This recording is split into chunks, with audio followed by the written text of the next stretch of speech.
Hello everyone, welcome back to my channel BMS for beginners. और जैसे कि हम जानते हैं हमारी सीरीज़ चल रही है फार्माकोलॉजी फॉर बीएमएस, जिसका ये पार्ट 9 है। तो इस सीरीज़ में इस पार्ट में हम देखने वाले हैं drugs acting on haemopoietic system, जिसमें हमारे 4 ड्रग्स हैं according to syllabus, that are haematinics, coagulants, anticoagulants and hypolipidemic drugs. तो सबसे पहले हम देखेंगे हेमाटेनिक्स। हेमाटेनिक्स क्या होते हैं? ये ड्रग या सब्सटेंस है जो इम्प्रूव करते हैं क्वालिटी और क्वांटिटी ऑफ ब्लड को। कैसे इंक्रीज करेंगे? By increasing haemoglobin levels and RBC production. इसको हम किस लिए यूज़ करते हैं? एनीमिया की कंडीशन में। अब इसका हम मोड ऑफ एक्शन देखेंगे। तो मोड ऑफ एक्शन क्या है? जो हमारी हेमाटेनिक्स है ये सप्लाई करते हैं essential nutrients required for synthesis of haemoglobin and RBC. मतलब हीमोग्लोबिन एंड आरबीसी को मतलब बनाने के लिए, सिंथेसाइज करने के लिए हमें जिन न्यूट्रिएंट्स की ज़रूरत पड़ती है उन्हें हम कहते हैं हेमाटेनिक्स। इसमें हम कैसे कैसे हेल्प करेंगे? तो that are first are iron supplements. तो आयरन सप्लीमेंट्स हमें पता चल, जैसे हीमोग्लोबिन है तो haemoglobin is made up of 2 words, haem and globin. तो हीम पार्ट जो है दैट इज़ आयरन। तो जब हम आयरन प्रोवाइड करेंगे तब उसकी ऑक्सीजन कैरिंग कैपेसिटी बढ़ जाएगी। Next is vitamin B 12। Vitamin B 12 DNA synthesis के लिए बहुत इंपॉर्टेंट होता है and for maturation of RBC. Next is folic acid. Folic acid help करता है DNA synthesis and erythropoiesis. Erythropoiesis मतलब फॉर्मेशन ऑफ आरबीसी। इरेथ्रोपोइटिन भी हेल्प करता है। कैसे? ये स्टिमुलेट करता है बोन मैरो को टू प्रोड्यूस मोर आरबीसी। अब इसके टाइप्स एंड एग्जाम्पल देखिएगा। सबसे पहले आयरन प्रिपरेशंस। इसमें पहले ओरल आ जाता है एंड पेरेंटरल। ओरल में आ जाता है ferrous sulphate, ferrous gluconate. Parenteral में आ जाता है iron sucrose and ferric carboxymaltose. Next is vitamin B 12। Vitamin B 12 में हम क्या ले सकते हैं? Cyanocobalamin and hydroxocobalamin. Next is folic acid. Folic acid में हम फॉलिक एसिड टैबलेट्स लेते हैं। एरिथ्रोपोइटिन एनालॉग्स में हम लेते हैं epoetin alfa and darbepoetin alfa. This was first. Next is coagulants.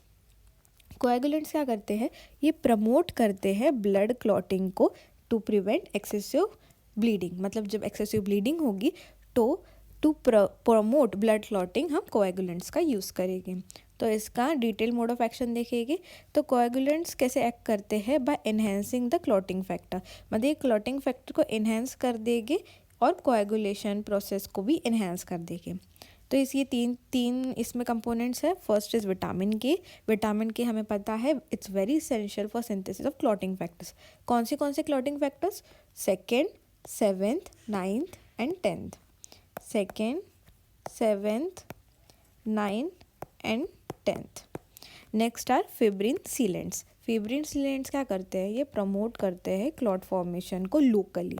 ठीक है, मतलब जहाँ पे ब्लीडिंग हो रही है वहाँ पे ये क्लॉट फॉर्मेशन को रोक देते हैं fibrin sealants. Next is plasma derivatives.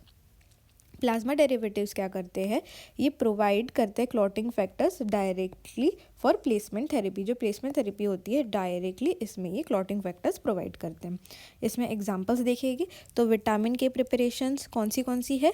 फाइटोमेनेडोयन, that is vitamin K1 and menadione. Fibrin sealants कौन से? Fibrinogen and thrombin. इसे हम लोकली अप्लाई करते हैं। प्लाज्मा डेरिवेटिव्स कौन से हैं? Fresh frozen plasma and cryoprecipitate, factor 8 and 9 concentrates. This was coagulants. And इसका ही अपोजिट हम आगे देखेंगे, दैट इज एंटी कोएगुलेंट्स। इनमें कन्फ्यूज मत होना, coagulants and anti coagulants are both very different terms. अब एंटीकोएगुलेंट्स की डेफिनेशन देखेंगे। तो ड्रग जो प्रिवेंट करती है फॉर्मेशन ऑफ ब्लड क्लॉट। ठीक है, हमने पहले देखा कोएगुलेंट्स प्रमोट करते हैं, वेयर इज एंटीकोएगुलेंट्स प्रिवेंट करते हैं ब्लड क्लॉट को और डिसॉल्व कर देते हैं एग्जिस्टिंग ब्लड क्लॉट। मतलब न्यू ब्लड क्लॉट होने को ये प्रिवेंट करते हैं। अगर कोई ब्लड क्लॉट ऑलरेडी एग्जिस्ट कर रहा है तो उसे डिसॉल्व भी कर देते हैं। और इसकी हेल्प से बहुत सारे थ्रोम्बो एम्बोलिक डिसऑर्डर्स को हम प्रिवेंट कर सकते हैं। थ्रोम्बो एम्बोलिक डिसऑर्डर्स के एग्जाम्पल देख लेंगे। Stroke, deep vein thrombosis and pulmonary embolism. अब हम देखेंगे detail mode of action. Detail mode of action में हम देखेंगे कि जो एंटीकोगुलेंट्स है ये इंटरफियर करते हैं क्लॉटिंग प्रोसेस में। कैसे? By targeting specific clotting factors and enzyme, मतलब स्पेसिफिक क्लॉटिंग फैक्टर्स एंजाइम पर ये टारगेट करते हैं और इंटरफियर करते हैं इन द क्लॉटिंग प्रोसेस। अब इसमें हम देखेंगे क्या क्या कंपोनेंट्स है। First is heparin. हेपेरिन क्या करता है? ये एक्टिवेट करता है एंटीथ्रोम्बिन 3 को, जो इनहिबिट करता है clotting factors 2A that is thrombin and XA 10A। Next is vitamin K antagonist. ये इनहिबिट करेगी सिंथेसिस ऑफ विटामिन के, जो हम ऑलरेडी देख चुके हैं। जो विटामिन के है वो बहुत सारे क्लॉटिंग फैक्टर्स को बढ़ाता है, that is 2nd, 7th, 9th and 10th। ऐसे नहीं लिखना है, मैंने सिर्फ एक्सप्लेन करने के लिए लिखा है। Next is direct oral anticoagulants. Direct oral anticoagulants हम क्यों यूज़ करते हैं? ये डायरेक्टली थ्रोम्बिन को इनहिबिट कर देता है। Next are types and examples देखेंगे। तो सबसे पहले हेपेरिन। हेपेरिन क्या करता है? ये इसके एग्जांपल्स देखेंगे तो unfractionated heparin, low molecular weight heparins, enoxaparin and dalteparin. Vitamin K antagonist के एग्जांपल है warfarin. Next is direct oral anticoagulants के एग्जांपल है factor XA inhibitors, rivaroxaban and apixaban. Direct thrombin inhibitors का एग्जांपल है डेबिगेट्रेन।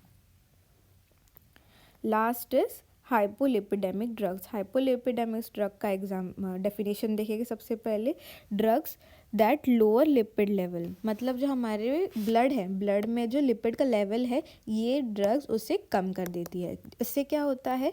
इससे prevent होता है या ट्रीट होता है हाइपरलिपिडेमिया, जो एक बहुत रिस्की फैक्टर्स है for cardiovascular diseases. Cardiovascular disease for example atherosclerosis and heart attack. इसका हम मोड ऑफ एक्शन देखेंगे। तो हाइपोलिपिडेमिक ड्रग है ये कोलेस्ट्रॉल को रिड्यूस करते हैं और ट्राइग्लिसराइड लेवल, जो ट्राइग्लिसराइड है उसके लेवल को मेंटेन करते हैं। ये बहुत सारे मैकेनिज्म से करते हैं। For example statins. स्टैटिन्स क्या करता है? ये इनहिबिट करता है HMG कोएंजाइम A रिडक्टेज को। ये एंजाइम किस लिए रिस्पॉन्सिबल होता है? For cholesterol synthesis in the liver. तो इसे इनहिबिट करेगी जिससे कोलेस्ट्रॉल लेवल बॉडी का कम हो जाएगा। फाइब्रेट्स क्या करते हैं? ये PPAR अल्फा रिसेप्टर्स को एक्टिवेट करते हैं, जो क्या करते हैं? इंक्रीज करते हैं लिपिड मेटाबॉलिज्म। लिपिड का मेटाबॉलिज्म बढ़ेगा तो बॉडी में कम होगा, इससे जो ट्राइग्लिसराइड है वो भी कम होते हैं। Next is bile acid sequestrants. ये क्या करते हैं? बाइंड करते हैं bile acids in the intestine, मतलब हमारे इंटेस्टाइन में जो बाइल एसिड्स है उन्हें ये बाइंड करते हैं। कैसे? By forcing the liver to use more cholesterol to produce bile. Next is cholesterol absorption inhibitor. ये क्या करते हैं? मतलब जो ब्लॉक कर देते हैं dietary cholesterol absorption in the intestine, मतलब इंटेस्टाइन में जो कोलेस्ट्रॉल एब्जॉर्प्शन होता है उसे ब्लॉक कर देते हैं। PCSK9 इनहिबिटर्स, ये क्या करते हैं? इंक्रीज करते हैं LDL रिसेप्टर रिसाइकलिंग को, जिससे जो कोलेस्ट्रॉल रिमूवल है ब्लड से वो इन्हेंस हो जाता है। अब इसके एग्जाम्पल देखेंगे फटाफट। स्टैटिन्स क्या एग्जाम्पल है? एट्रोवेस्टिन एंड सिम्वेस्ट्रिन, रोजोवेस्टिन। फाइब्रेट्स का एग्जाम्पल है फिनोफाइब्रेट एंड गेमफ्रिब्रिजिल। बाइल एसिड सीक्वेस्ट्रेंट्स का एग्जाम्पल है क्लोइस्ट्रामाइन। कोलेस्ट्रॉल एब्जॉर्प्शन इनहिबिटर्स का एग्जाम्पल है एजिटिम्बे। PCSK9 इनहिबिटर्स का एग्जाम्पल है एलिरोक्यूमैब and ओवुल्यूक्यूमैब। So that is it for today guys. Thanks for watching my video. अगर आपको मेरे वीडियोस अच्छे लगते हैं तो do subscribe to my channel. मेरी पेंसिल नहीं वर्क कर रही। Okay, thank you for watching my video. Do subscribe to my channel. और अगर आपको कोई भी ऐसा टॉपिक है जिस पे आपको वीडियोस चाहिए तो please do comment below. Thank you for watching my video.